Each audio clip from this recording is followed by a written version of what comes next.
Good morning, I'm Gretchen Ho. We're coming to you on this Monday, on the 26th day of January, bringing you Morning Matters because your mornings matter. To get to the stories that matter today.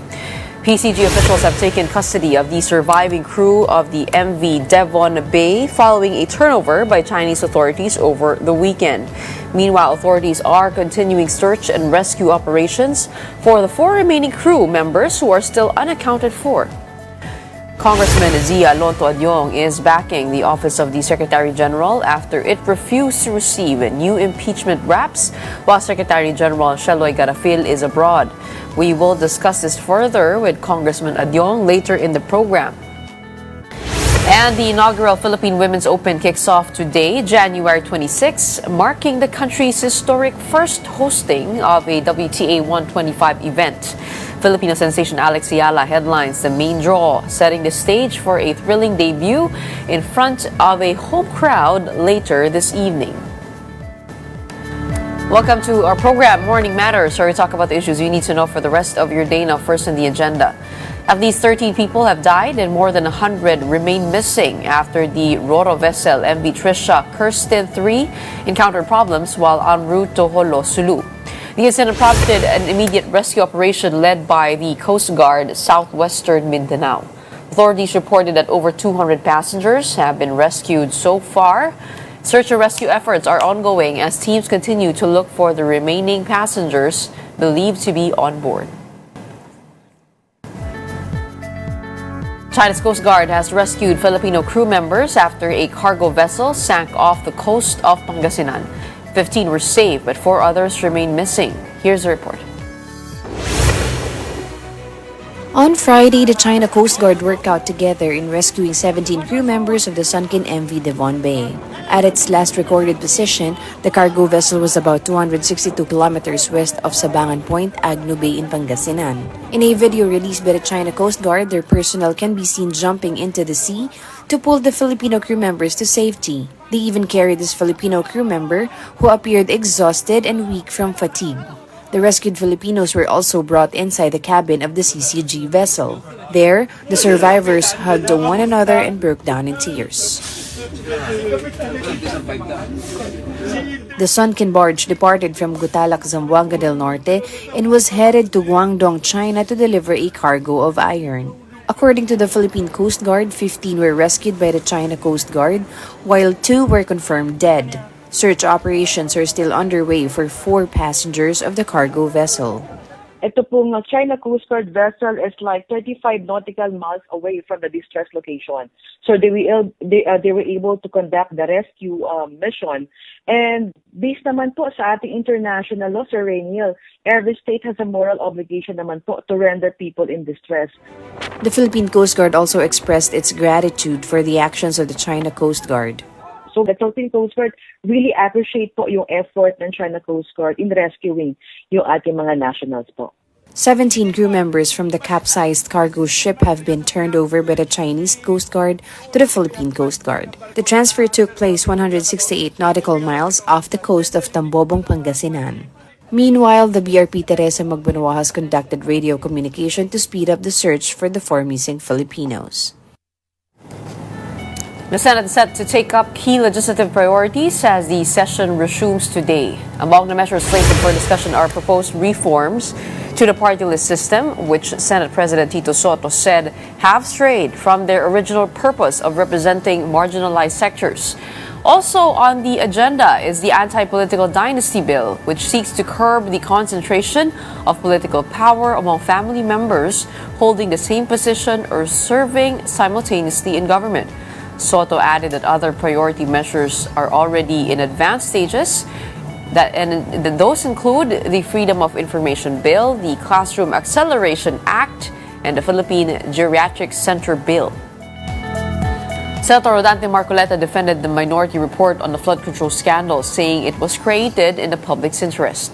He urged Senator Ping Lacson to review the document, noting it may offer useful insight. Here's the report. Senator Rodante Marcoleta said that the minority bloc issued a report to push the Senate Blue Ribbon Committee to release at least a partial version of its findings on the flood control scandal hearings. He urged Senator Ping Lacson, who chairs the committee, to read the minority report first before dismissing it as a trash. Di man lang niya binasa yung report. How can you even make a judgment like that? Wala namang ganunan. Wala kaming ibang motibo doon kung hindi ang kapakanan ng taong bayan makakita man lang kung anong nangyari na so far. Hindi namin pinipilit na yun ay kanilang i-adapt. Sinasabi lang namin, tingnan ninyo. Baka naman may mapulot kayo dito. Baka naman makatulong ito. Marcoleta stressed that the Blue Ribbon Committee should base its investigation on solid and verifiable evidence. The senator also denied allegations that he was acting as a lawyer for the Discayas, who are among the key personalities linked to the flood control controversy. Marcoleta said he was merely raising questions about restitution, which he claimed is being used as a supposed requirement for admission into the Witness Protection Program. He accused the Department of Justice of using restitution to restrict and selectively determine who would be accepted into the WPP. I'm questioning the restitution because in the process of applying for WPP, restitution is not one of the requirements. Pinipilit nila yon para makapamili sila kung sinong mag-a-apply. Despite these concerns, Marcoleta believes the majority and minority can still resolve their differences. Sa akin palagay, madali naman yun eh. Magkaintindihan lamang kami kung saan patungo ba, ano ba yung direksyon ng pagdinig na yan. Hindi ba pinag-uusapan natin, makita natin ang utak? In other news, former President Rodrigo Duterte's lawyers are asking the ICC Appeals Chamber to throw out the case, arguing the court had no authority to open a Philippine investigation in 2021. The defense said the country's withdrawal from the Rome Statute effective March 2019 meant the ICC could no longer exercise jurisdiction. They also insisted a preliminary examination before the withdrawal did not preserve the court's power. Coming right up, we'll be joined by Lanao del Sur 1st District Representative Zia Alonto Adiong to talk about the impeachment complaints filed against President Bongbong Marcos. Don't go away. Morning Matters will be back after a quick break. Keep it here.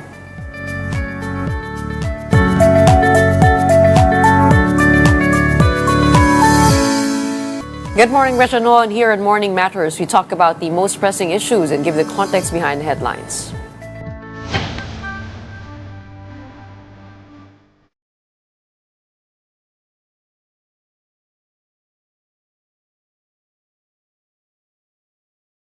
House Assistant Majority Leader Zia Alonto Adiong is defending the House Secretary General's office for refusing to accept the two impeachment complaints filed against President Bongbong Marcos in the Secretary General's absence. Adiong said impeachment filings are not walk-in transactions and must be formally received by the Secretary General as custodian of House records.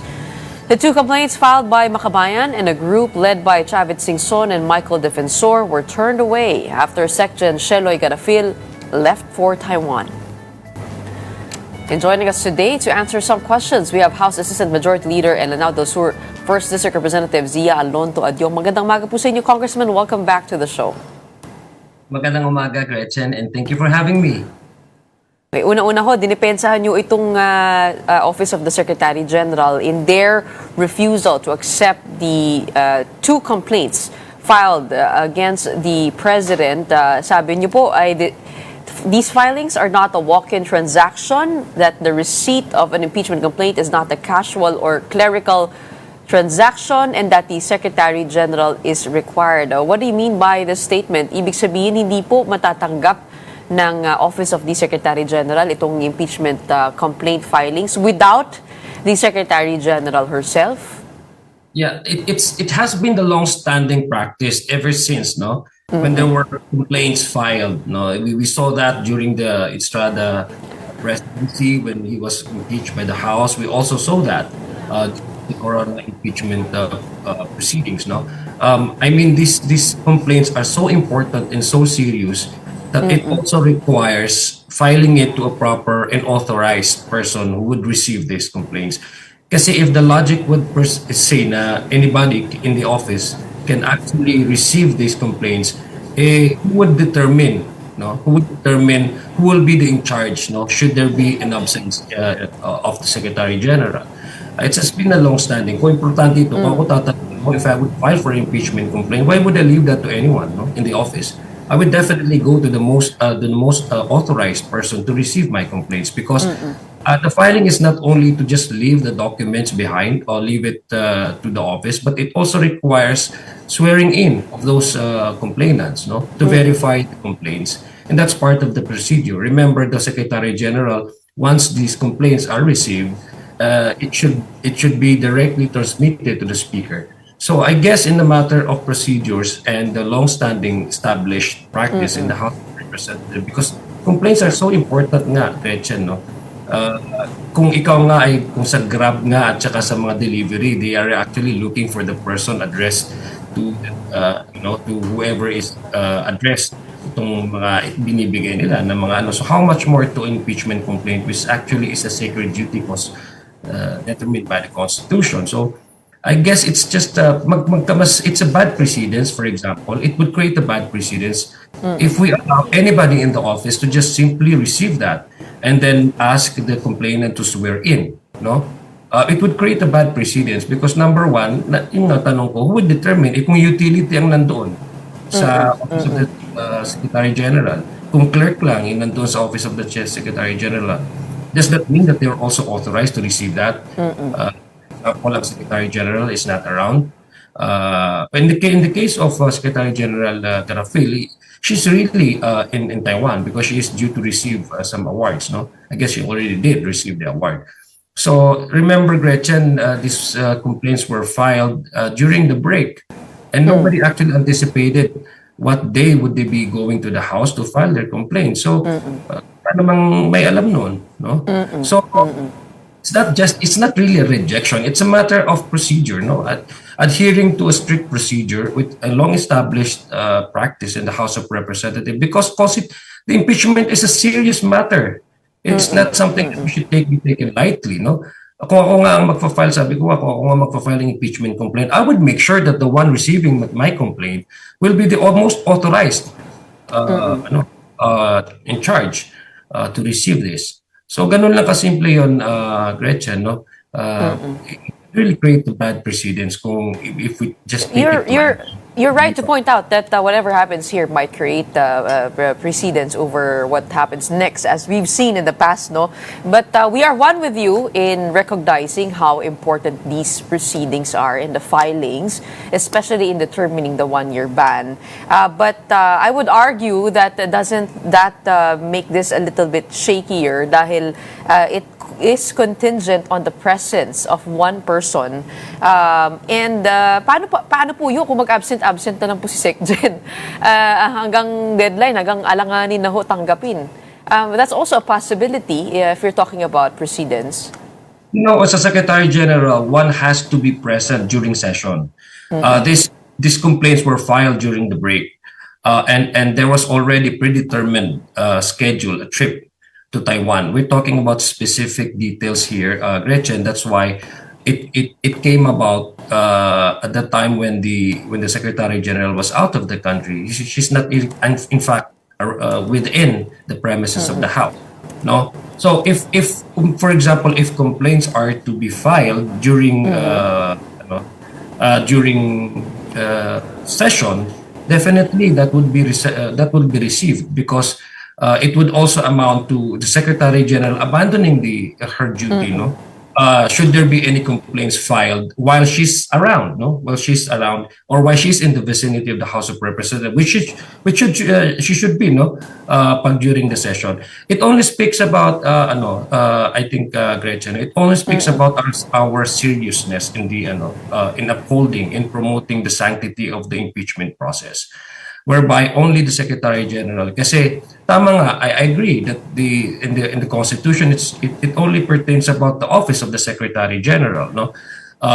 But then again, the issue on how we go about with the details also covers the procedural matters, no?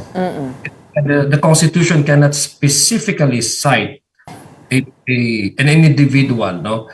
Because the Constitution gives leeway for the House of Representatives at least have an elbow room on how to adjust and determine which among the personnel in the office of the Secretary General is indeed authorized, and to request the complainant to swear in and verify these complaints.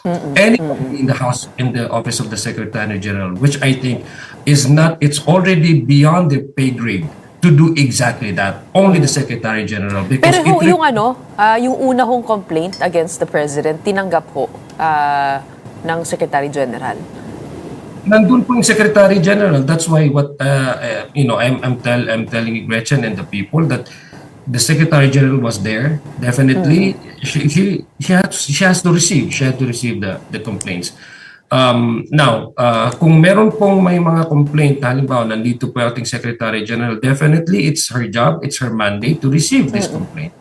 Ganun lang po kasi. Dahil kayo na ho yung pumunta dun sa ating batas, if you take a look at the Constitution, the 1987 Constitution, there's actually no mention of the Office of the Secretary General.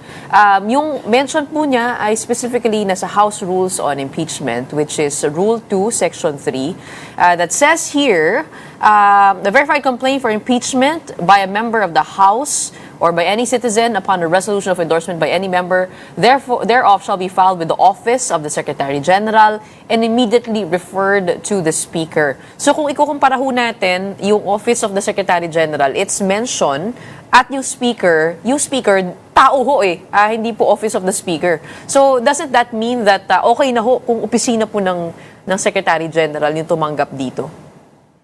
Yun nga, well, una-una, thank you, Gretchen, for correcting me. It's really, that was I intend to explain. It's in the House rules. I was explaining to you the Constitution by which of the impeachment process is being explained. No? So, in the House rules, yes, I agree with you. That's why I said there's no mentioning about the specific person in the Office of the Secretary General. It only pertains to the office in itself. But the long-standing procedure, Gretch, is that this is a matter of how to go about with receiving the complaint. Kasi nga, the long-standing procedure nga is that the Secretary General in person was the one in the previous impeachment complaints, was the one who actually received these complaints. Kasi unang-una, pag file mo ng complaint, magsaswear-in ka pa, mayroon ka pang pipirmahan, may pipirmahan din ng Secretary General, tapos manunumpa po yung mga complainants, and then ang Secretary General, kasi time-bound kasi, you cannot just keep the complaints indefinitely on your desk, diba? You really have to follow strictly the allotted time and days for you to transmit that to the office of the Speaker or the Speaker in the case, no? Specific po yung procedures na yan. Ang my only concern, that's why I came out not really defending but explaining why the Secretary General, or why nobody in the Office of the Secretary General dared to receive these complaints, specifically because of these reasons. No, they have to swear in, they have to verify, and nobody can actually verify that except the Secretary General. No, ang sinasabi ko nga, who determines who? No. Who determines who would replace the Secretary General in his or her absence should any impeachment complaint be filed before the office, no? Kasi matatakot ka din. Kasi it would really create precedents. Hindi lang yung, halimbawa, if I'm not just saying about the specific sitting president, I'm also talking about the future impeachment complaints. No? Paano pag halimbawa may mga impeachment complaints tapos nagkataon na wala yung Secretary General, for example, open ang office niya, of course, naturally may mga staff diyan to do the clerical to do the clerical matters, no, but not necessarily assuming the duty and the mandate of the Secretary General ay darating doon tapos ilalagay lang tapos may i-receive lang. Sabi ko nga, what if utility ang nandoon lang, what if mga clerks lang ang nandoon? So that it would create a bad precedence because it would make the impeachment process so light that anybody can just drop off. And with that, kayo na po nagsabi that this is a long-standing procedure, yet there is so much confusion. And recently, House rules have been challenged. Isn't it supposed to be like, for example, pag nawala po yung Pangulo, mayroon po siyang ina-appoint na halili sa kanya for the meantime, no? okay, parang caretaker.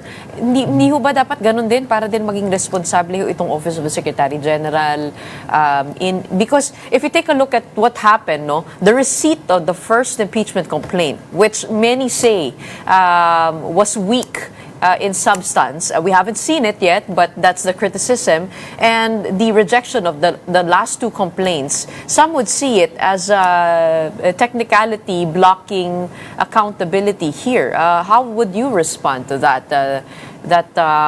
Mayroon pong paghaharang na sinusubukan gawin. And are you open to clarifying the rules on this?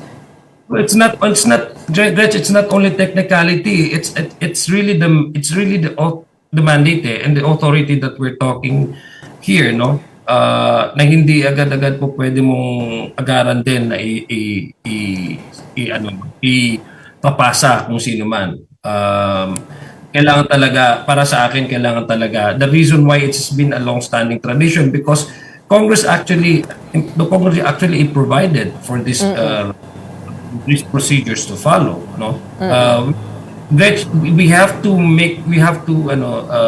treat the impeachment process as something that is sacred, no, as something that is so serious na kung meron kang hindi ma-follow lang ng kunting technical, I'm sorry but everything should be considered, even the technicalities.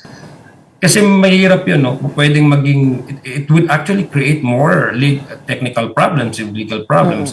Halimbawa, may magtanong na bakit ni-receive ito na hindi naman siya authorized to receive this, no? So the point here, I think ang pinaka-contention dito, Gretch, is the trust. So okay, paano may pa-file yung ibang impeachment complaint na to make na may kasigurado tayo that this will also be heard, no? At matatransmit sa speaker. I think that's the only issue here. It's not really her absence. It's the issue on whether the Secretary General will be accepting any other impeachment complaints. I think the Secretary General also made mention about that.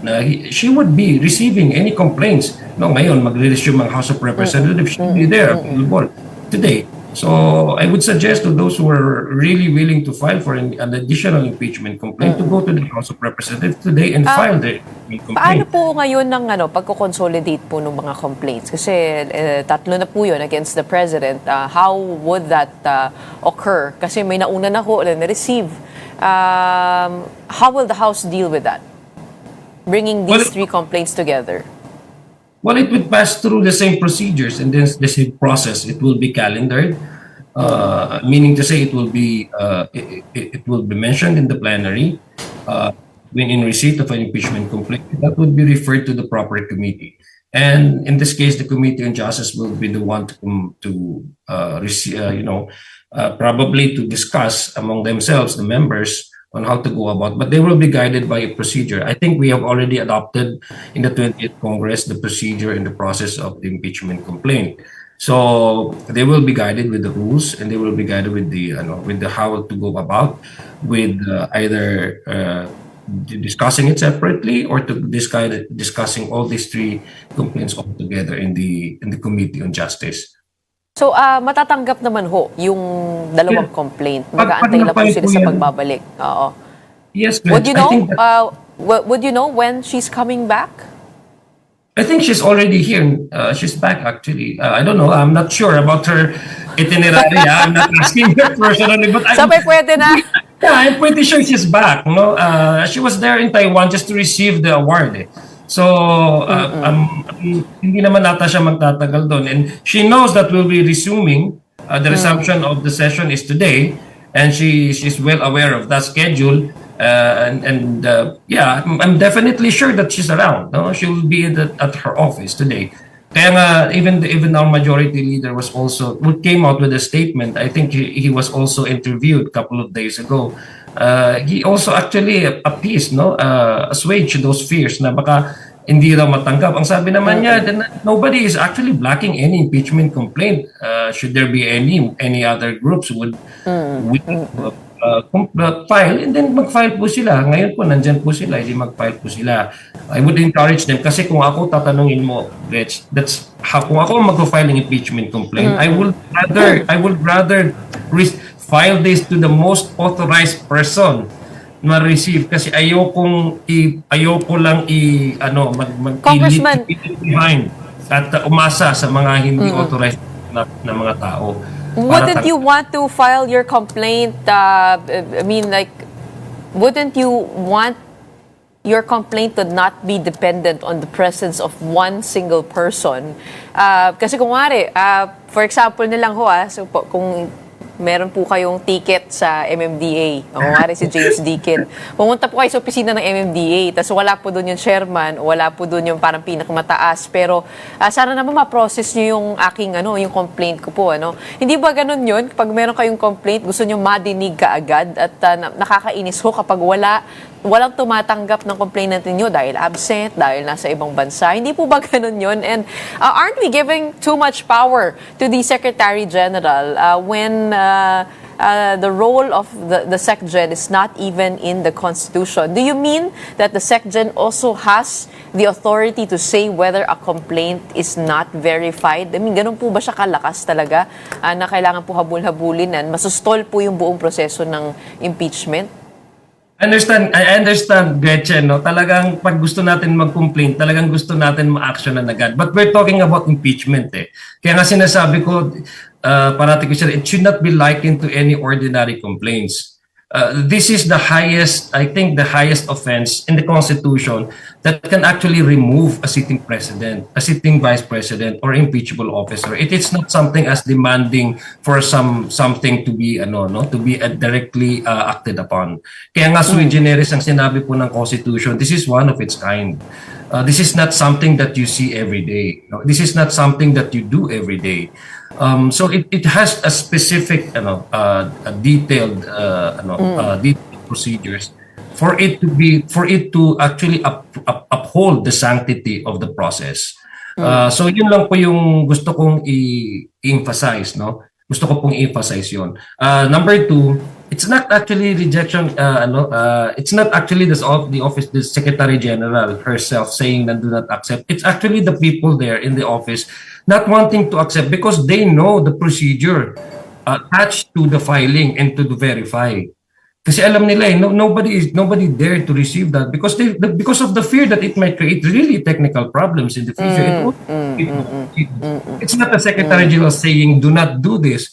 In fact, yung mga tao, they were welcome there, but nobody actually verified na sinabi nila, okay, we have received this, tatatakan namin. Kasi kailangan mo manumpa eh. Kailangan manumpa nung mga nagpa-file ng complaint. Saan sila manunumpa? So, ganun lang yun eh. So, I do understand the fears and the apprehension of the staff in the office of the Secretary General because they understand, and many of them have been in Congress for quite some time, and they understand this is not something that should be taken lightly. Seryoso yung bagay ito. So, and to yours, yung kanina sinabi mo, ganun ba powerful ang Secretary General? No, ganun po dapat kaseryoso ang i-uphold niya ang kanyang trabaho.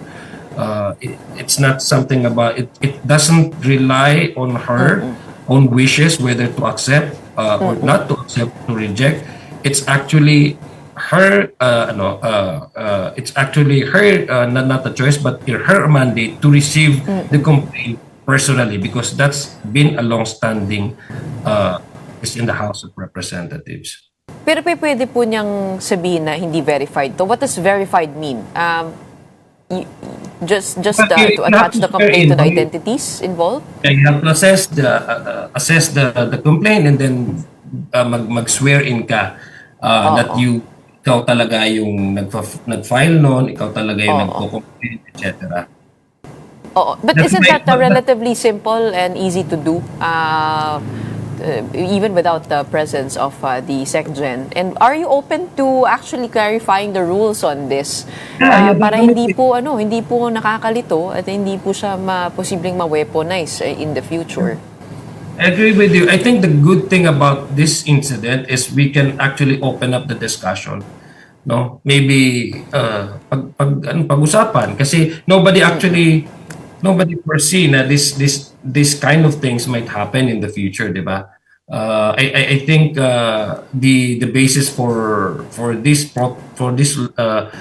procedure and practice to be still in ano no to be still in effect, it's because of yung belief na yung belief ng regularity, no, yung the belief that, and yung sinasabing presumption of regularity, that when it happens, the office is open to receive.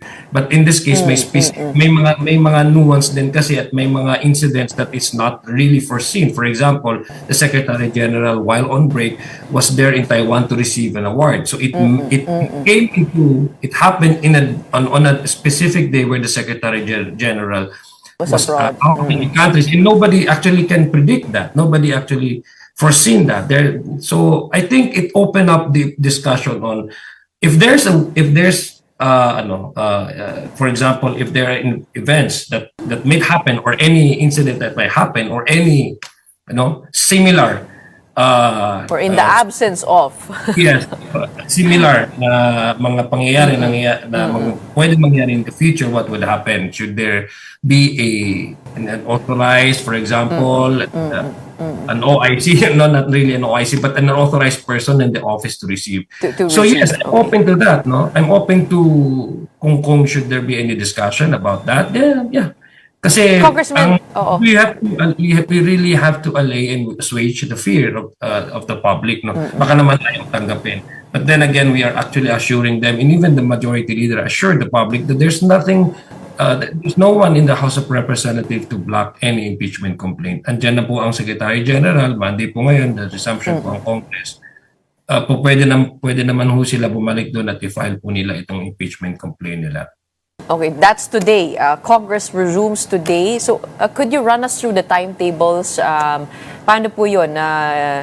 Day 1 na ho ba of the 10-session day deadline to calendar the complaint in the order of business? Does it start today? It starts when I think, kung na-receive po yan, doon po nagtitik ang clock, no? Na-receive po ng Secretary General, na-transmit po sa House, the Speaker, and then it will be calendared. So that it will start the 10-day session, 10 session days prior to the transmittal or the referral of this impeachment complaint to the Court of Justice. So pagdating po sa opisina ng Speaker, doon po siya mag-activate? Pag nabasa na po sa plenary, that's what I know. I have to review the House rules. Okay. But I think it should be mentioned in the open session. But for now, none of the 3 complaints have been deemed initiated. Is that correct? Because the filing really is different from initiation. But then again, there's a ruling of the Supreme Court that came about, no, during the VP impeachment proceeding. So we really have to go back there because that's part of the subject matter ng MR ng House of Representatives, yung initiation. But then anyway, we will be receiving na-receive na ngayon first, na I think may magpa-file pa. I'm not preempting anything that might happen today. I'm not. I'm just assuming that since this talk about the second complaints and the third complaint dominated the discussion, public discussion. So I presume that there's going to be another filing. Yes. Oo. Pero yung in the absence of a decision, Supreme Court decision on the MR, what rules will the House follow in terms of when a complaint is deemed initiated? Well, it's very clear. The Supreme Court ruling, we have to follow that in the absence of the Supreme Court responding to it, either to grant or MR or to deny MR. But we will follow the Supreme Court. Yung sa Supreme Court naman is to exercise yung sinasabi po nilang due process, right? So we have to notify the one being charged of these complaints, and then I think the Committee on Justice, Pag natanggap na ho ng Committee on Justice. Yeah, I think the chairperson of the Committee on Justice is Congresswoman Bistro, also Also, there was a statement of her by her na she would be, kasi following in compliance with the Supreme Court ruling, she will notify itong mga officers being charged of impeachable offenses to appear in the committee hearings. Okay, so Or the last anybody Supreme Court ruling stands in this case. Yeah, Okay, definitely. abangan po natin ang mga kaganapan ngayong araw na ito. You already mentioned what Pero dapat might go nandyan ka down. parating, Gretchen, para maabangan mo yung pangyayari ng Congressman. Maraming salamat always for your time today here on Morning Matters. We have House Assistant Majority Leader and Lanao del Sur Representative Zia Alonto Adiong. Thank you, Gretchen. Good morning. And coming up, the Bureau of Corrections is finalizing a new Supermax facility at the Sablayan Prison to house potential convicts from the flood control scandal. Bucor Director General Gregorio Catapang Jr. joins us next to discuss the readiness of the Occidental Mindoro compound and the agency's plan to accommodate high-profile inmates. Stay tuned. Morning Matters will be back.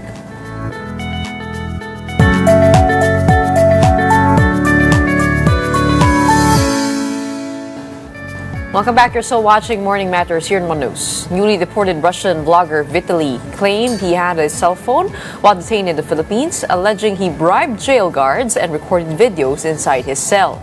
But the Bureau of Immigration dismissed his statements as rage bait, saying raids were conducted last year and illegal gadgets were seized, with some personnel relieved. Malacanang also confirmed 3 immigration staff were sacked over alleged special treatment. Interior Secretary John Vic Remulla said charges and even extradition could be pursued if Vitaly is proven to have corrupted officials.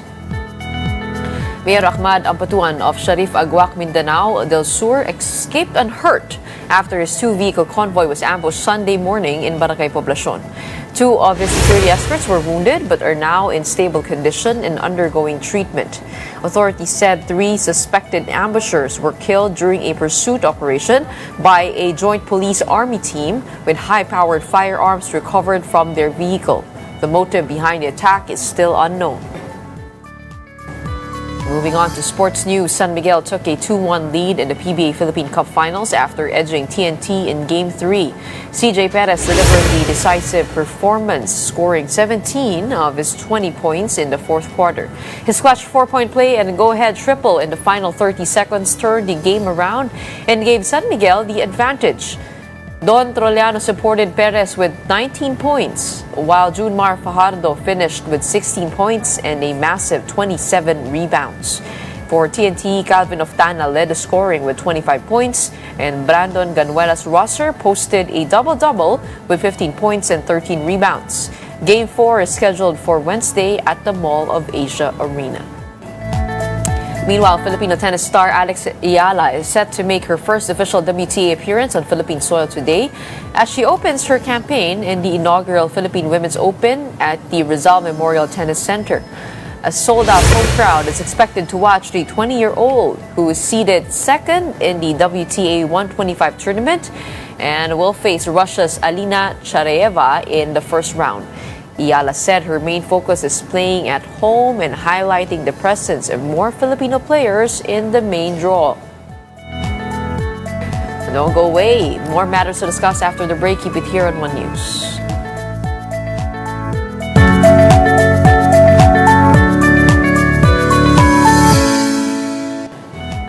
Welcome back. You're still watching Morning Matters here on One News. The Bureau of Corrections is preparing the Supermax facility at the Sablayan Prison and Penal Farm for possible convicts in the flood control scandal. Bucor Chief Gregorio Catapang Jr. said the facility in Occidental Mindoro is nearing completion. It is expected to be completed in the first quarter of the year, in case it is needed once trials begin for those involved in the corruption scandal. Catapang also clarified that those convicted will not be transferred to the new Bilibid prison in Muntinlupa because the facility will be repurposed for other government use. With us now is Bucor Director General Gregorio Catapang Jr. Magandang maga po sa inyo. Yes, good morning to your listeners. Kaya una-una ho, can you tell us more about the preparations for, in particular, yung flood control convicts ho? Ano pong itsura ng Sablayan Supermax facility? It's just like an ordinary prison, but it's more stringent on security, in as much as we consider those who are put in that area, in that prison, as high-value prisoners and also uh, serious crime offenders. How many can fit in the Sablayan Supermax facility? And ano po ibig sabihin ng Supermax?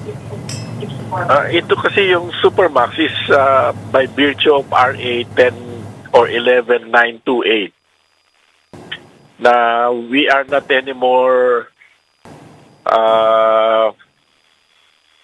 what you call it, death, implementing death penalty. So in exchange, we just make sure that these people are really looked into, and they have to suffer the seriousness of the offense that they have made against the people and the state.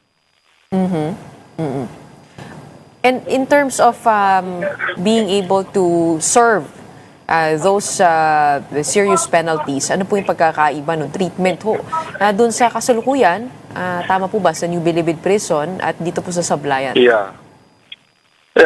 What will happen is that they will be staying in a more secured facility, and per cell there will only be one person or two persons per cell. They will not be mingling with the populace of the prison facility, and then they will be allowed the sunlight in the morning and another sunlight in the afternoon, and then they will have to undergo a lot of reformation program. Also before, it's just like you are in the maximum security compound, but this time you are more watched into. You are being monitored, and you are only in a cell with good for two persons. And hopefully, if you join the reformation programs, you can be lowered down to a medium security compound where you'll be able to meet more prisoners who likewise have reformed and undergone reformation programs. And that medium security compound will still be inside the Sablayan prison? Yes. Oh, kasi in Sablayan, we also have the regional prison and penal farm. And also we have the Supermax. Because under the law, the Supermax will have to be built in Luzon, Visayas, in Mindanao. And right now, we only have one in Sablayan. So ito pong Supermax, ito po yung sinasabi ho ninyo na magagamit po para sa mga convict na involved dito sa flood control scandal. Tama po ba? Opo. Kasi po yung New Bilibid Prison, we will have to close it down because it has lost its purpose. We have to repurpose it. Kasi nga napaikutan na yung New Bilibid Prison ng first class subdivision. It's better used by the government for a government center south of Metro Manila, government housing, also parang what you call it, one-stop shop. Because we would like to put up a government center na may one-stop shop lahat ng departments so that they don't need to go to Metro Manila. They can conduct their business right there, just like the New Clark City north of Metro Manila. Before we go to the plans for Bilibid, dito po sa sa Supermax facility po, ay magkakaroon po ba ng exclusive area ito po mga involved sa flood control? Opo, magde-designate tayo ng exclusive area para better sila ma-monitor, kasi ayaw natin na siyempre ma-impluwensyahan nila yung mga gwardiya na bigyan sila more amenities, more privileges. So yun po ang gagawin natin. We have to make sure that they are also equally punished for what they have done against the people and the country. Okay. Yun nga po yung tatanong ko sana, no? Kasi alam po natin, the suspects are believed to be among the super rich. And I know you are Yes. doing a cleanup of the Agency of Undesirables. Paano po Yes. maiiwasan ho yung ganun? How do you make sure that they're not able to corrupt or buy off jail officials and personnel? Ano yan? Double the guard. The guards will be also equally guarded. Then by CCTV, by cameras, we'll make sure that the guards are not giving privileges. So, and then medyo sa ano ito, medyo sa looban ito, sa bundok ito. So it's quite far away from the population center. So they are really isolated. And just to make sure that no influence will be coming in. Alam po natin ngayon na nakakulong ho si Senator Bong Revilla. For example, for a profile of for an inmate of his profile, saan po magsistay po ang katulad po niya? Yung nga po, doon sa Supermax, kasi may mga compound kami na talagang let's say only 50 are staying there. May sarili silang selda, and then they have towers, and we have monitors, and then but they can go around that compound, mga 1 hectare compound. They can move around, but their privilege to move around is limited. Hindi yung pwedeng nakikihalubilo sila sa kapwa mga PDL.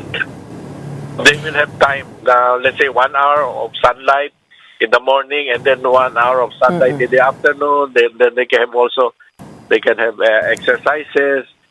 Let's say one PDL will be allowed to go out, let's say 8 o'clock, and another PDL will go out 8 o'clock, and then they can play, both of them can play volleyball, play chess, whatever, basketball. Ganun po ang gagawin nating sistema.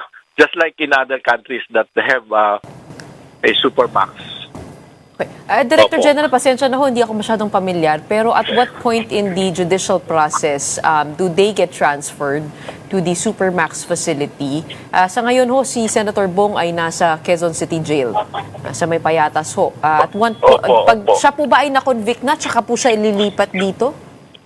Opo, ganun po yun. He should be convicted of 3 years plus 1 day. Kasi yung mga 3 years and below, dapat pa po sa BJMP nakukulong. So, kung bawa, life imprisonment po yung may bigay na parusa, dito po sa Bucor po siya mapupunta. Okay. And I do understand that there is a congestion problem in New Bilibid Prison that has gone down from 300% to 200%. How do you plan to transfer all of these inmates to the Sablayan penal farm? Right now, we are presenting our grand plan to the Secretary of Justice, and if he will ask kung paano namin isosource ito, yung funding, yung property natin kasi sa New Bilibid Prison, it's a prime lot eh. By just leasing it, you can raise a lot of hundreds of billions of pesos. So, yung paggagalingan ng lease, yun po ang gagamitin na pagpapagawa ng mga facilities outside Metro Manila. And right now, nagbigay na po ng pondo ang ating gobyerno just to accommodate this request po. By when do you plan to transfer the inmates? Medyo malayo-layo ho ang Muntinlupa mula sa Mindoro.